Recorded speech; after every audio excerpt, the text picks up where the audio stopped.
Hello, good evening everybody. So we are just continuing the corresponding spin crossover complexes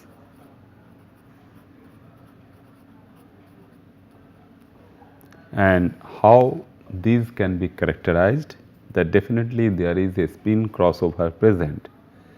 That means the energies of the high spin and the low spin are crossing at certain particular temperature range. So, we have seen that starting from the X-ray crystallographic characterization to FTIR spectroscopy, all of these physical techniques as well as spectroscopic techniques are useful to characterize a particular type of spin crossover complex.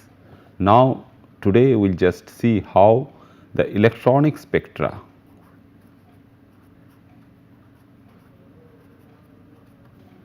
can also help us in characterizing these two different spin states, that means the high spin state and the low spin state.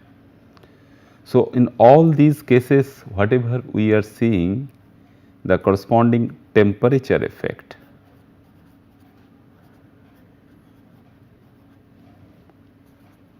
we are observing on these molecules, because this particular crossover region is lying basically within the cavity region. That means the Boltzmann constant multiplied by the available temperature. So, that means it can show the corresponding changeover if we just simply monitor the corresponding temperature where we are measuring any physical characteristics or the spectra. Since this particular crossover region is staying in this particular range, we all the time we can see the corresponding temperature effect. So, variable temperature attachments for these measurements are therefore must. So, if we have a simple UV visible spectrophotometer,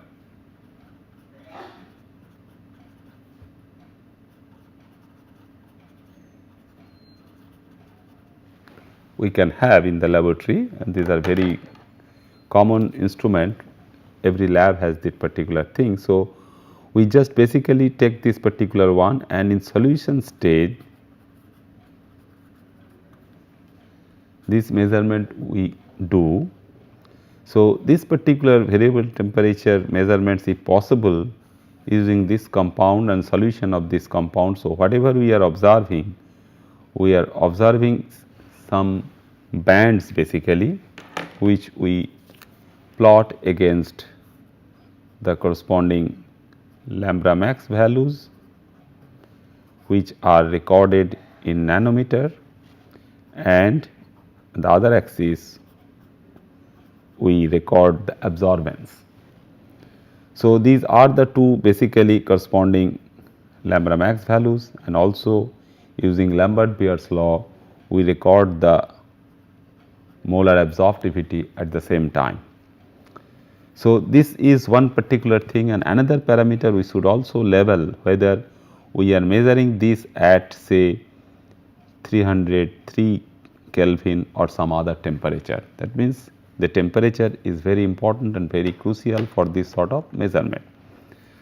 Now, if we go for like magnetic measurement, the variable temperature measurement for this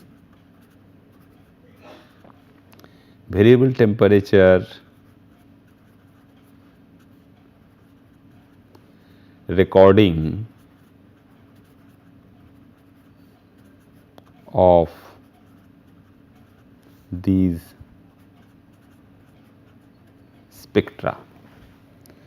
So, if we see that if one of these bands, if we can characterize either this one or that one with respect to the corresponding high spin state or any other charge transfer or anything else, then we will see that due to the change in temperature, if the concentration of high spin state is diminishing or decreasing, this particular band intensity will definitely decrease with the change in temperature. So, this particular sort of trace we just basically get, where this particular values, because we know that absorbance is proportional to the concentration what is available there, and particularly when we are looking for the concentration of the high spin molecule. So, this particular absorbance, so absorbance at say particular wavelength, say this is say 600 nanometer. So, absorbance at 600 nanometer is proportional to the corresponding concentration of the high spin species. So, at the expense of this, that means when the concentration of high spin is decreasing, definitely since these high spins molecules are in equilibrium with low spin. So, at some other stage, that means the low spin concentrations are increasing at the expense of the decreasing concentration of high spin, because the total concentration of these two spin states are constant at any particular time. So, at some other point we should be getting some stress for the electronic spectrum or the optical spectrum, where this particular band is increasing. So, if it is not present at the initial stage, it will grow, and with time due to this particular conversion, that means more and more high spin compounds are converting to the low spin compound, and we get that the increase in concentration and the corresponding absorbance, that means the characteristic absorbance at some other nanometer value will be getting for the corresponding low spin compound, and which will be increasing with the temperature.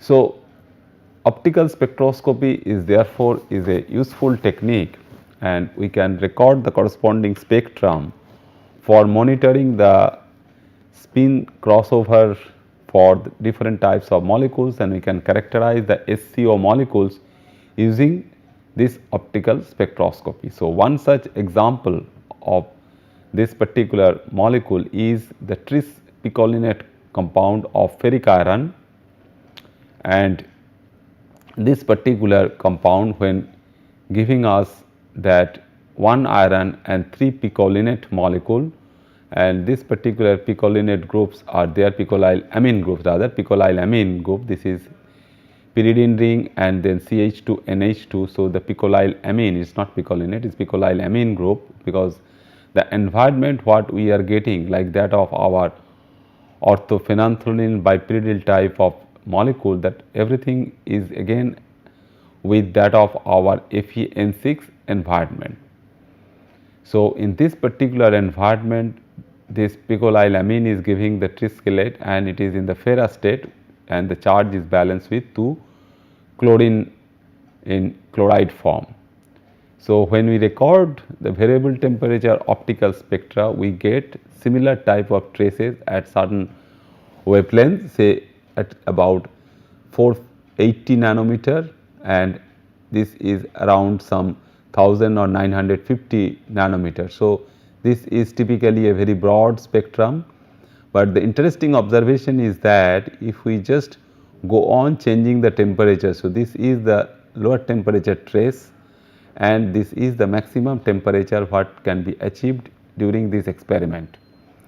So, with time, as we change the temperature of the solution which are inside the spectrophotometer, where we are recording the corresponding absorption spectra, our band for this particular trace is increasing. Similarly, if there is one other characteristic MLCT band that we will discuss shortly, that what is known as this corresponding MLCT band, this particular molecule has also a characteristic MLCT band apart from the corresponding DD transition, which is characteristic for the unpaired electron at the D level. So, this is due to the DD transition, and this is due to the corresponding MLCT transition.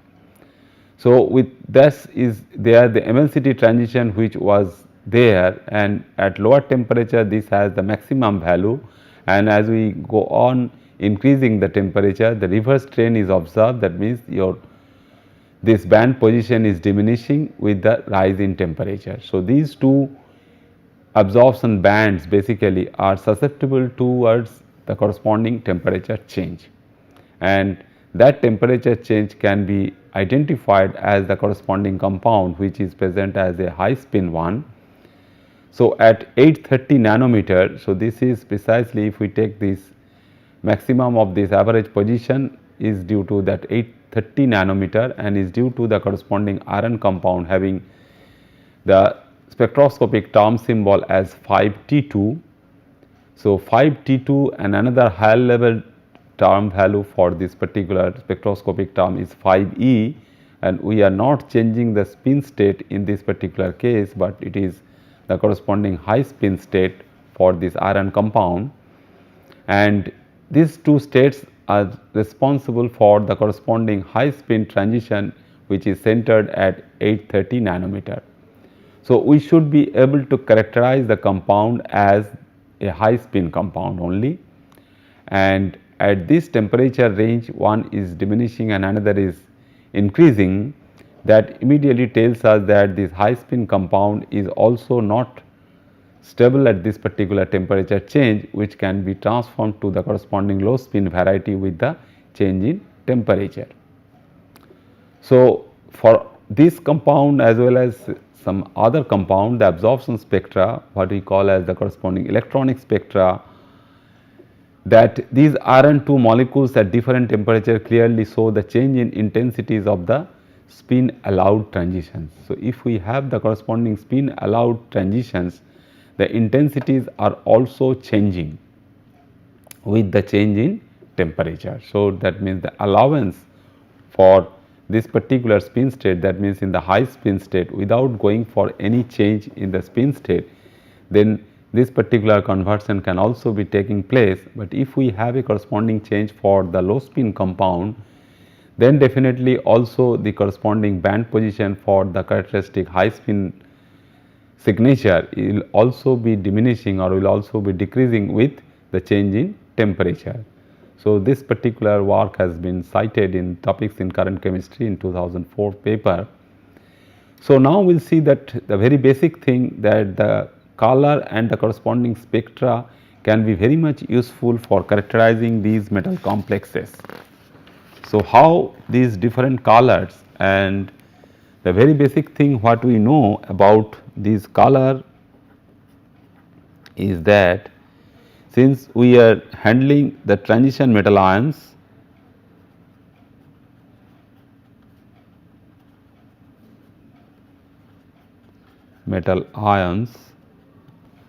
with 3D, 4D or 5D electronic configuration with n values ranging from 1 to say 9 or 10.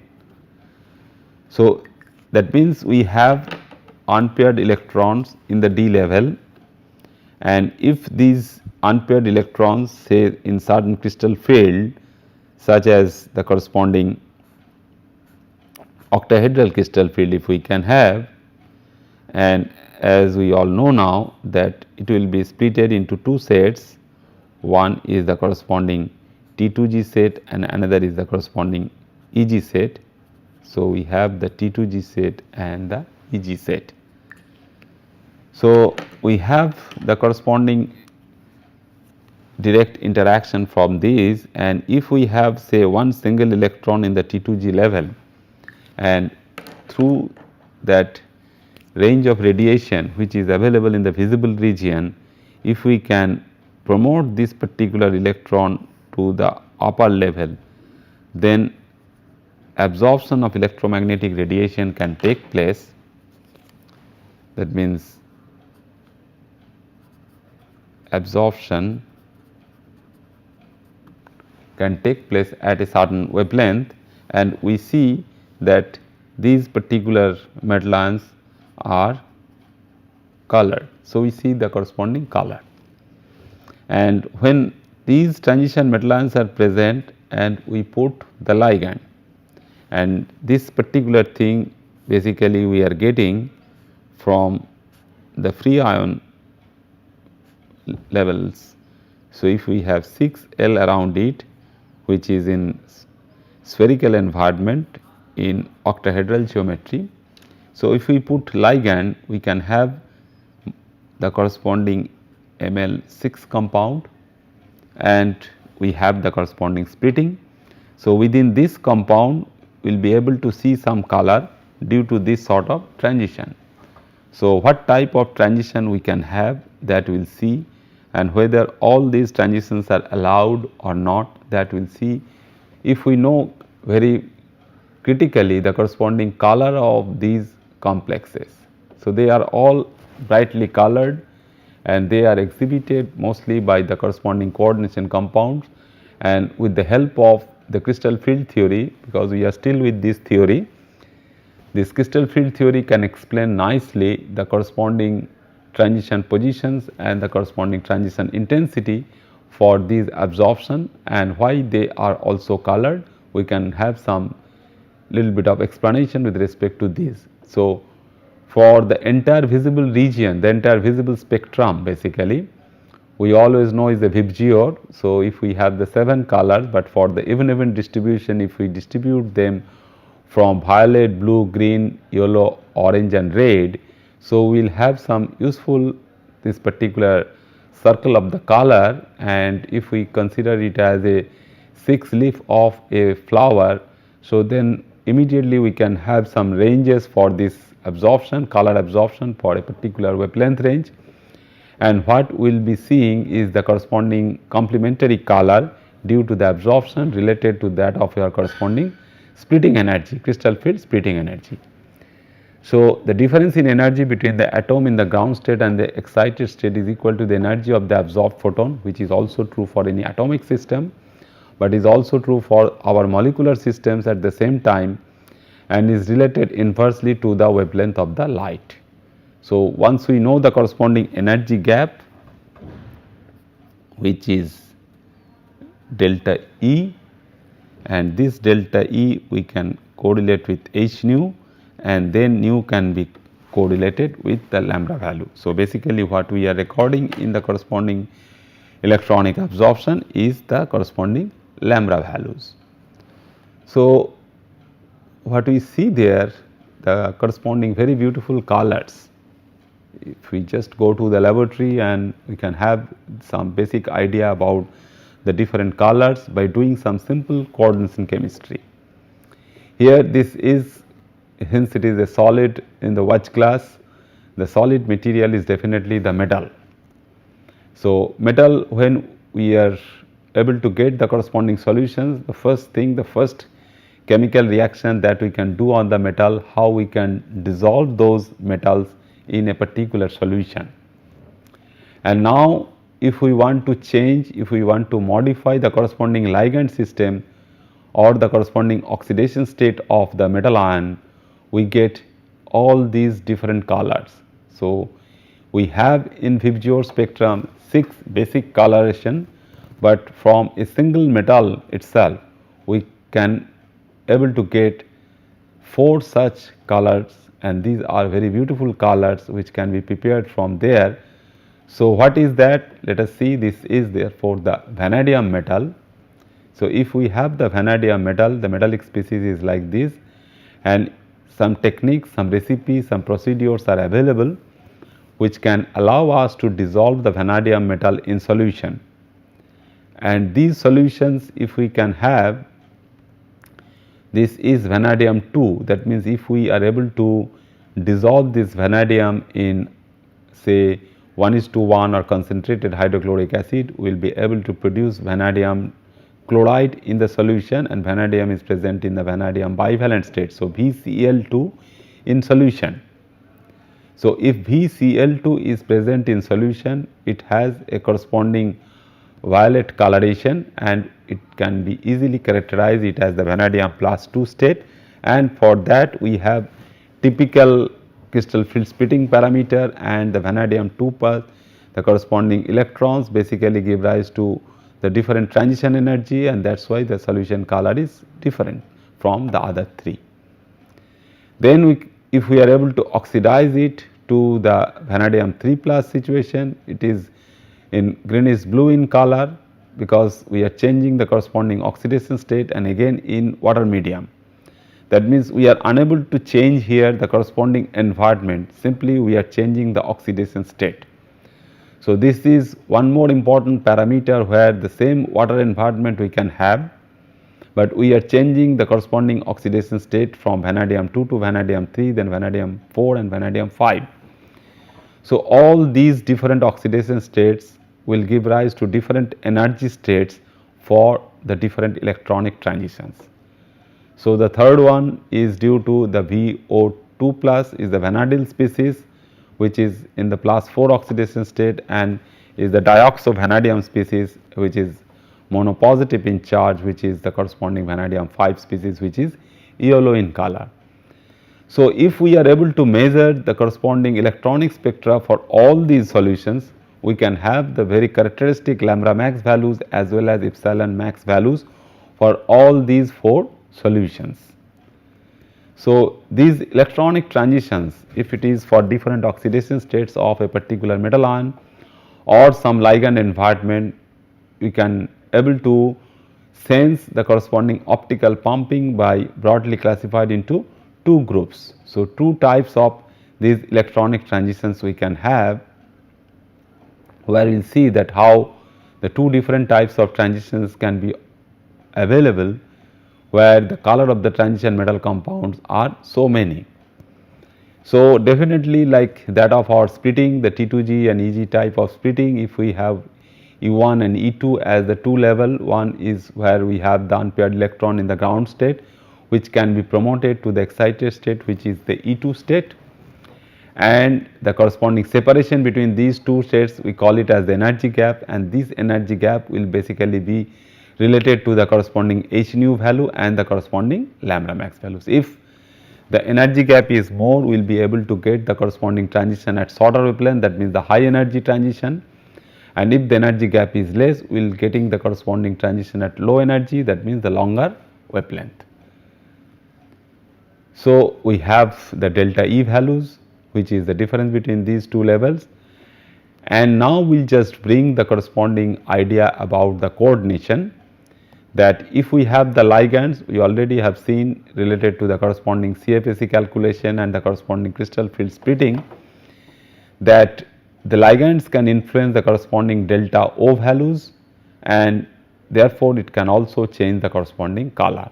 So, if we have one particular magnitude of delta O, we will have a particular color for a particular or specific metal ion in a particular oxidation state. We are not going to change immediately the corresponding oxidation state, but we can change the ligands from one to other. So, the color can also depend on the number of factors such as the metal charge and the ligand strength. So, metal charge we have seen right now that the vanadium from oxidation state 2 to 4, if we just go from oxidizing the corresponding center, we will have the different types of interactions with the surrounding ligand. Even in the case of vanadium, in aqueous solution, which is acidic in nature also, in acidic solution only it has the water molecules surrounding it, but due to the different charges on it from a bivalent oxidation state to a tetravalent oxidation state, we see that the color is also changing from one to other. Similarly, if we can go for the corresponding ligand strain, that means the ligands of different strain, taking one ligand to another from the corresponding spectrochemical series, that is why the name spectrochemical series is there. And we have seen that in case of simple molecules like hexaaco compound of nickel 2 plus, and if we can substitute these by ammonia as well as ethylene diamine, we have seen that the change in the ligand strength, because they are in different positions in the spectrochemical series. So, just if we just go on changing the corresponding ligands, we will be able to change the corresponding delta O that means the corresponding principal field splitting we can monitor, and therefore, we have the different lambda values for one particular transition related to one color. So, just if we see the solid compounds also, and if we just simply change the corresponding ligand, so definitely the ligands will have a different strength for these. So, these are simple drawing, these are the cartoon pictures how we see the molecule when we determine the corresponding excess structure for the entire molecule. So, in the first compound, this basically all the sets of molecules are based on the corresponding pentaamine cobalt fragment. So, 5 ammonia ligands are fixed, and these 5, this is the nitrogen and 3 hydrogens are attached. So, 5 ammonia groups are fixed, only we are monitoring one particular bond, and due to that particular bond change, we see that there is a drastic variation in the color. So, from light pink to reddish compound, we are just giving such all 6 compounds due to the change of one particular ligand. So, that particular ligand is exerting some dramatic effect on the crystal field strength, such that even in the solid state we are not taking the help of the corresponding spectrophotometer to determine precisely the corresponding change in the lambda max values, but in the solid state also we are able to see that they are all different types of colors. So, once you are able to make these compounds in the solid states, immediately after preparing these compounds, we should be able to say that okay, this is the corresponding compound, this is the other compound which we have prepared without measuring the corresponding electronic spectra. So, when we have 5 cobalt nitrogen bonds due to cobalt surrounded by 5 ammonia groups, and one is due to the corresponding cobalt chlorine bond. So, the color is this one, and now if the Cl is substituted by Br, we get this, and is by Iodo we get this one. So, this variation in these 3 groups basically gives us something that if we just change within the coordination sphere only the corresponding bond attached to the cobalt center from one point only, the remaining parts are same from chlorine to bromine to iodine, that means iodide, bromide and chloride, that means the color change will take place from here to here to here. That means now if we are able to determine the corresponding solution measurements for all these compounds by making their solutions, what we find that once you make the solution of these and determine the lambda max values, we will find that all these things, that means the effect of iodide, bromide and chloride can be nicely reflected at the corresponding lambda max values, and from those values we should be able to predict what are the corresponding delta 0 values for these cobalt compounds. So, cobalt is there,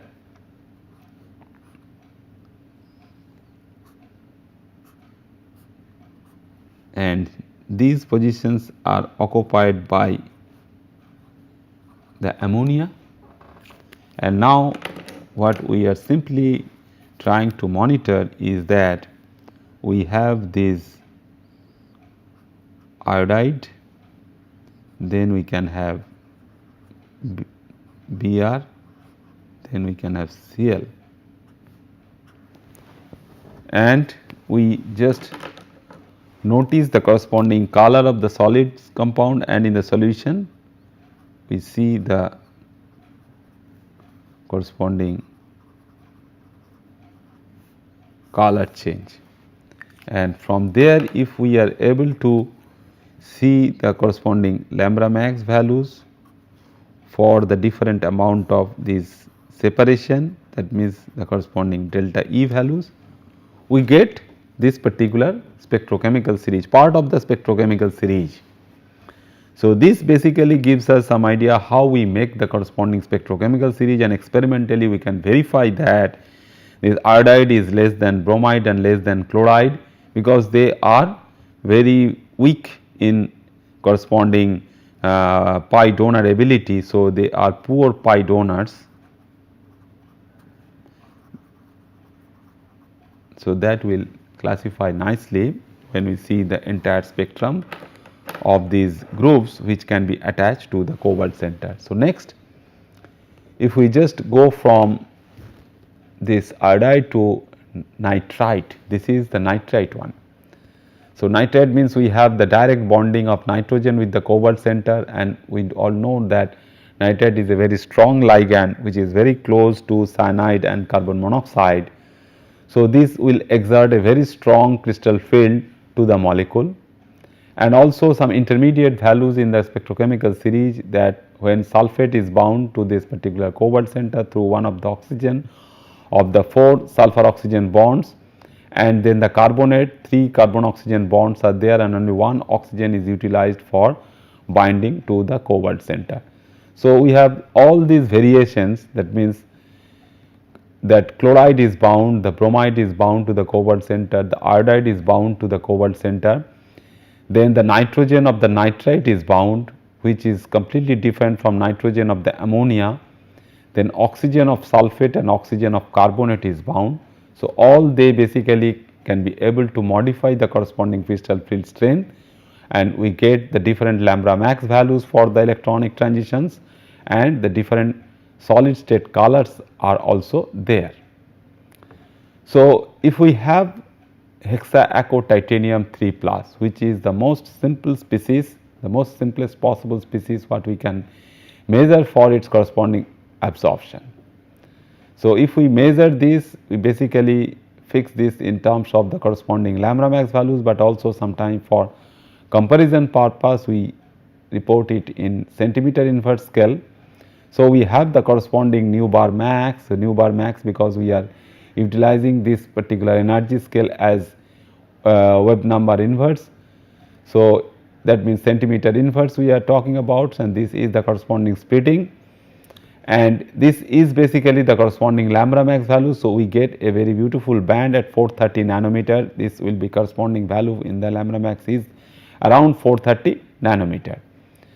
So, we can calculate not only the corresponding value in terms of centimeter inverse, but we can also calculate the energy gap for delta octahedron as in terms of the corresponding kilojoule per mole, and we can assign that only one single electron, because it is titanium 3 plus, which is a 3D1 system, and 3D1 system can go for the corresponding transition from Eg to the T2G level, and it therefore corresponds to a corresponding energy gap between these two levels.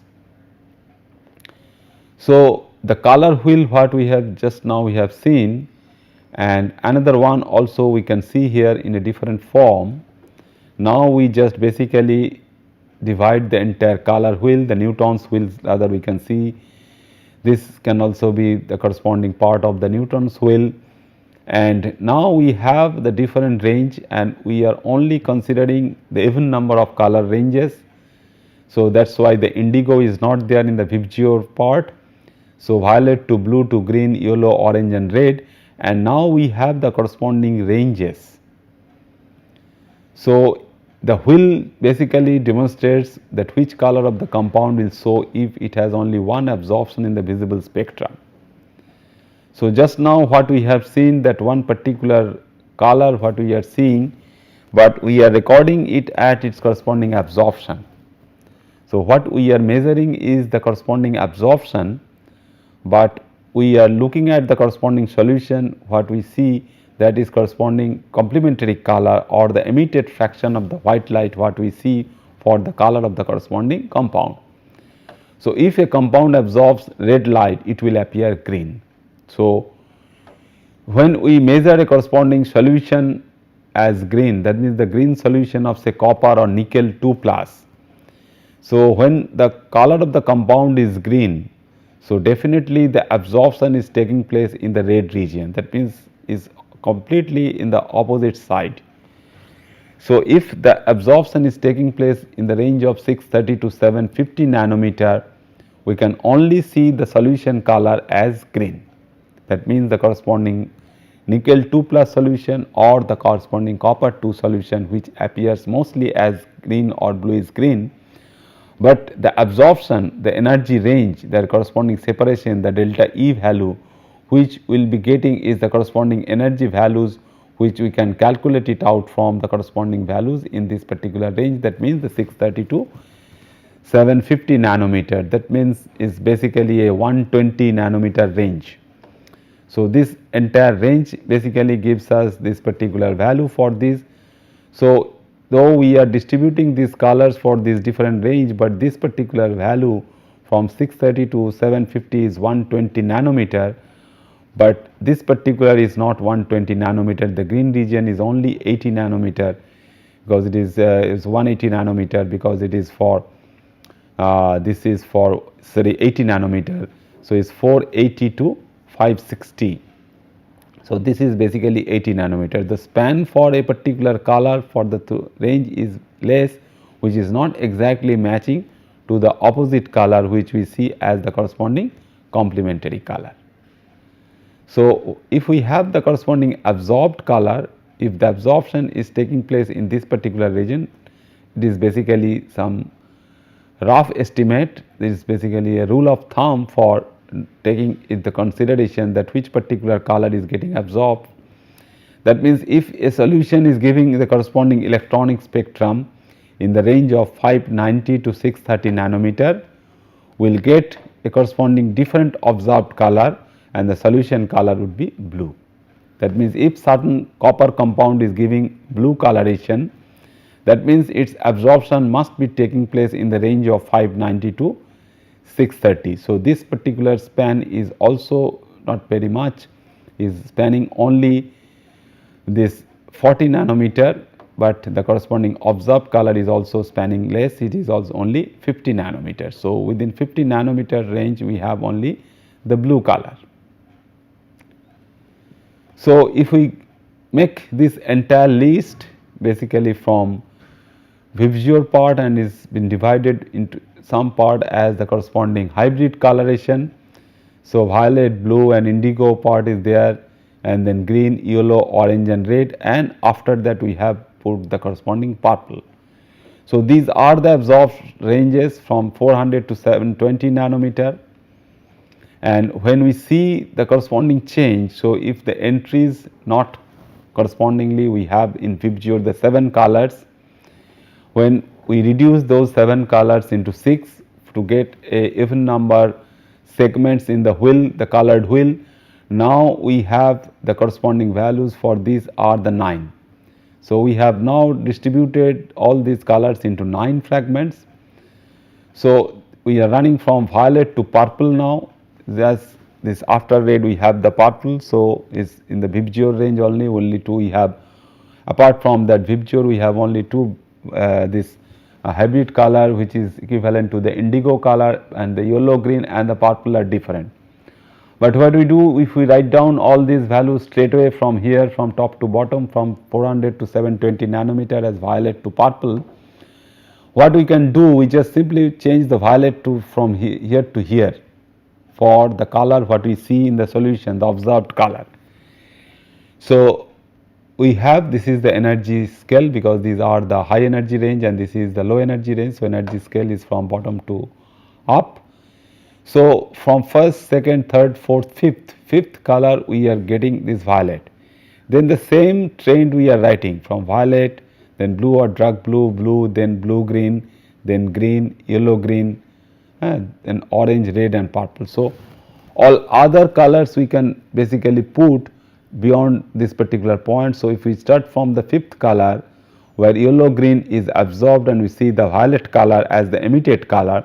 So, again the same trend what we follow from the violet to red, this can also be followed in the same fashion from violet to green and then again back to the purple.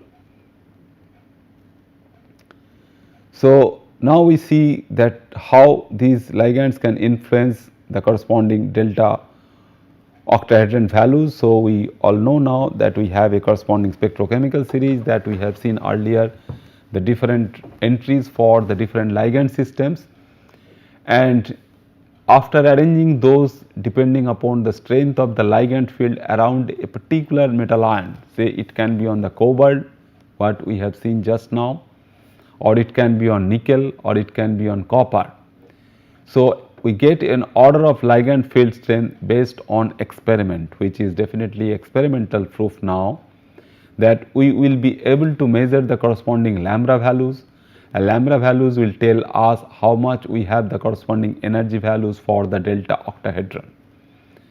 So, energy values, if we get more, that means the ligand is very much useful for splitting the corresponding crystal field and is a strong field ligand. But if the separation between the E1 and E2 state is less, the ligand can influence very weakly the corresponding crystal field. So, we have less amount of splitting and the ligand can be considered as a weak field ligand.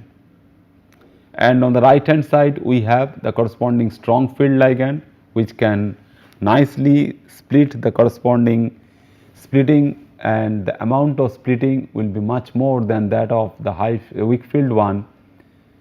So, we can arrange these sequentially from iodide, bromide, chloride, all just now we have seen in case of the cobalt compound, and then we can have the nitrite coordination, we have the corresponding acetonitrile coordination. So, when we arrange iodide, bromide and chloride, in between we have the sulphide and thiocyanate also.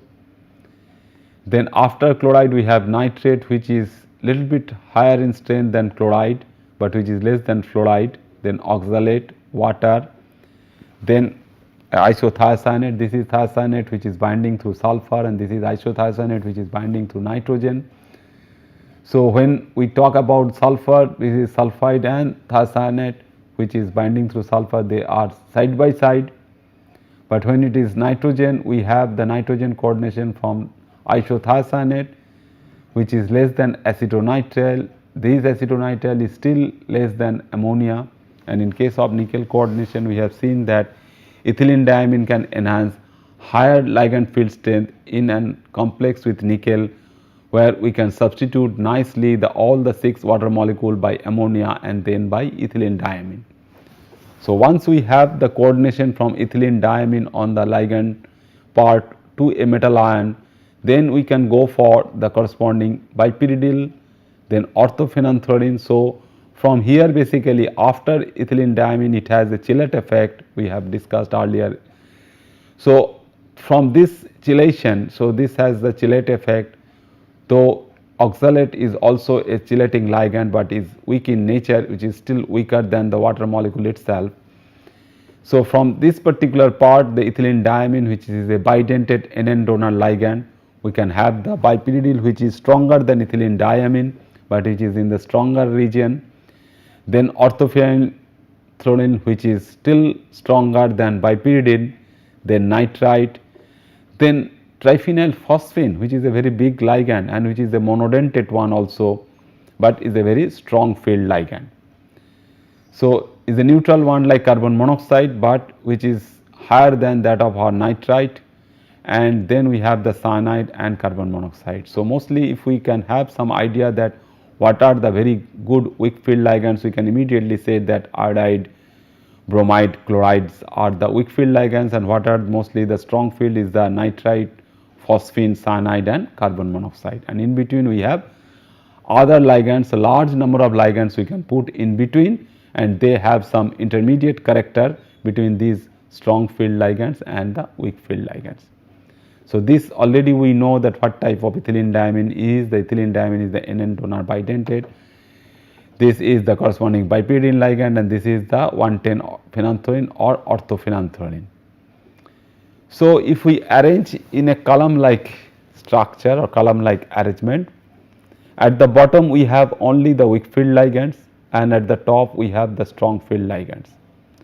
So, we arrange one after another in this particular range. This is oxalate 2 minus, then up to here we have the triphenyl phosphine, then cyanide and carbon monoxide. Then we see that like that of the corresponding compound, we just see now this corresponding color in the solution, that when we have all of them are nitrogen from the hexaamine compound, hexaamine cobalt 3 plus is orange yellow in color or mostly the orange color. When we substitute one of the ammonia by Cl is a purple in color, by water it is red in color, and we just move to 2 chlorine, that means one more ammonia can be substituted by another chlorine, we get a green compound. So, now if we simply look at the corresponding splitting pattern. So, if we have the corresponding example as the chromium compound. So, these are the corresponding chromium compounds, and these already have been arranged in terms of the corresponding spectrochemical series. We all now know, without looking at the corresponding top diagram, the detailed diagram for the crystal field splitting, we can rightly say very easily that CrF6 minus would be less than CrH2 whole 6 3 plus, would be less than CrNH3 whole 6 3 plus, and which would again be less than CrCN whole 6 3 minus, because we all know that the fluoride anion is on the left hand side of the spectrochemical series and it is in the range of weak field type. Then water is stronger than fluoride and ammonia is further stronger than water, because some of these chromium 3 salt what we can make in the solution, which when dissolved the chromium 3, the trivalent chromium, the chromic salt is dissolved in water, we get the corresponding hexa-aquo compound. But if we put some liquor ammonia or aqueous ammonia into the solution, immediately all the 6 water molecules will be substituted by ammonia. So, we get this compound, and ultimately we have the hexacyanochromate species. So, separation is changing from left to right. Here we have small gap, then higher for this compound and more higher for third, and this is the highest one for the fourth compound. So, as we attach the chromium for the weak field ligand like F minus towards the Cn minus, the delta values increases and the color of the complex changes from green to yellow. So, this is not green, basically this should be the green.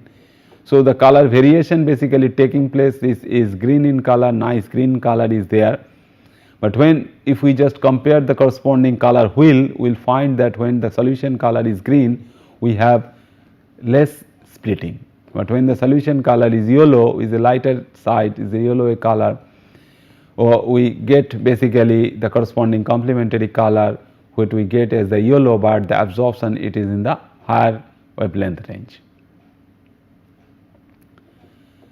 So, apart from this chromium, we can have some solid compound like these, that means chromium doped alumina, which we all know now that is the ruby. So, the solid state electronic spectra are also sometimes very much helpful in identifying the corresponding absorption and the corresponding color combination, that what type of color we will have if we have chromium doped within the ruby. Emerald is also the doping of some metal ion with some other solid matrix which is colorless, because alumina is colorless, Al2O3 is colorless. When it is doped with chromium, it gives rise to the corresponding color, because we are putting chromium in an environment of oxygen. So, we have chromium and it is in the solid matrix of alumina, which is Al2O3. So, when is the doping is taking place, is the doped one, and doping can take place from Cr2O3, we get ruby,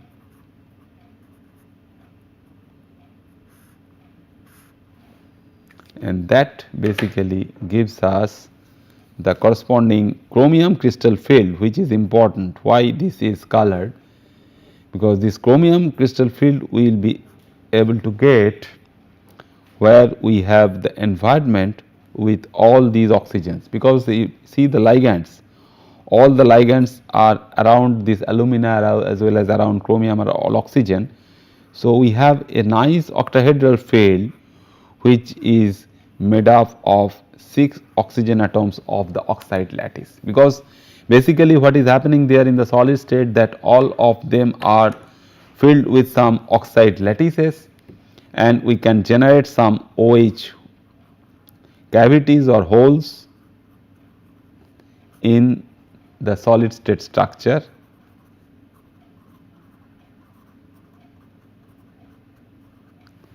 So, in that solid state structure basically we will be getting those holes, and chromium will be in the oxide environment, and the chromium, depending upon the corresponding number of unpaired electrons, we can have the corresponding spectroscopic states, and those spectroscopic states will be utilized for transition. So, what we see that we have absorption in the violet range and absorption in the green yellow absorption. So, we will have weak blue transmission as well as strong red transmission. So, when we have multiple absorption, we can also consider that the corresponding transmissions in the two color range. So, what we see that we have a corresponding hybrid color of these two.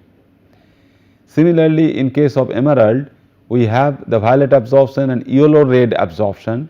So, strong blue green transmission. So, color of this thing will be the strong blue green, and some part from here can also mix up with the blue green coloration of this.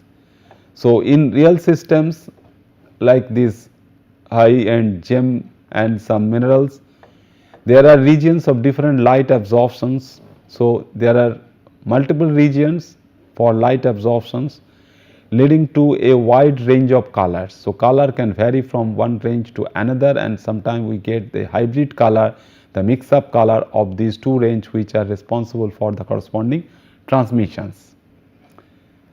So, next we will see in our next class possibly that we will see for the corresponding DD transitions, the what type of DD transitions we can have.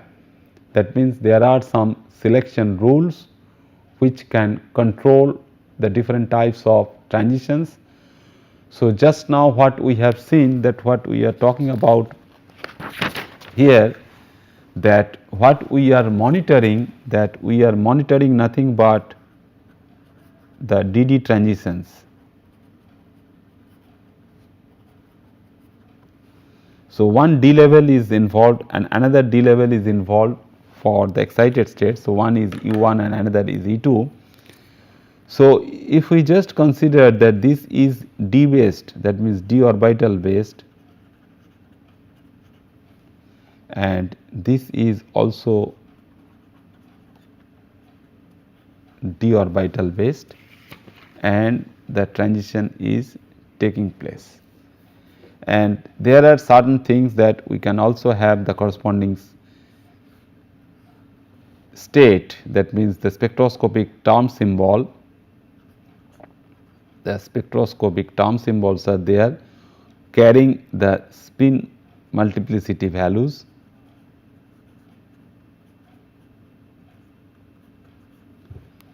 So, here we have the corresponding spin multiplicity value, and during transition the spin multiplicity, whether that will change or not, that will be our serious concern for that, whether this particular transition is allowed or not. That means there are some restrictions. So, whether those restrictions can be there, and if that restriction is there and still some mixing is possible and we can get the corresponding DD transitions. So, if at least this transition is possible, we see that these are some amount of weak transitions. So, these weak transitions, what we can see there, will be controlled by the corresponding rule which is proposed by Laporte. So, if we have a corresponding electronic absorption and we have the corresponding centrosymmetric molecules. So, when we are talking the corresponding transition in say chromium surrounded by all oxygen donors, whether all these oxygen donors are coming from the water molecules or the oxide lattice of the ruby molecule, the ruby system. So, this particular geometry is important, the corresponding octahedral geometry, whether that is centrosymmetric or not.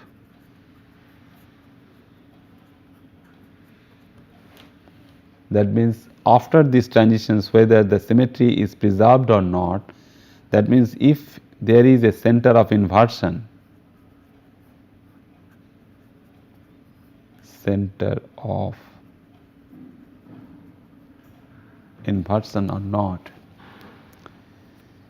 So, if we have the corresponding centrosymmetry, that means for centrosymmetric molecule we can apply this particular selection rule, where it says that the transition between states of the same symmetry with respect to inversion are forbidden. States of same symmetry, that means if we are moving from one centrosymmetric state to the other centrosymmetric state with respect to the inversion, then the transition is forbidden. But if we just go for another geometry, which is a tetrahedral geometry where I is not present, we see that the corresponding transition, that means the corresponding lambda max values and its corresponding intensity, what we measure, are different. So, whether we are handling some centrosymmetric molecule or non-centrosymmetric molecule, that lambda max as well as the epsilon max can nicely tell us that whether we have the allowed DD transitions or partially allowed DD transitions. In some case we have the little bit weak transition, in some case little bit stronger transition can be present where I is not present. So, in our next class that we will again discuss in detail related to that of our Laporte selection rules. Thank you very much.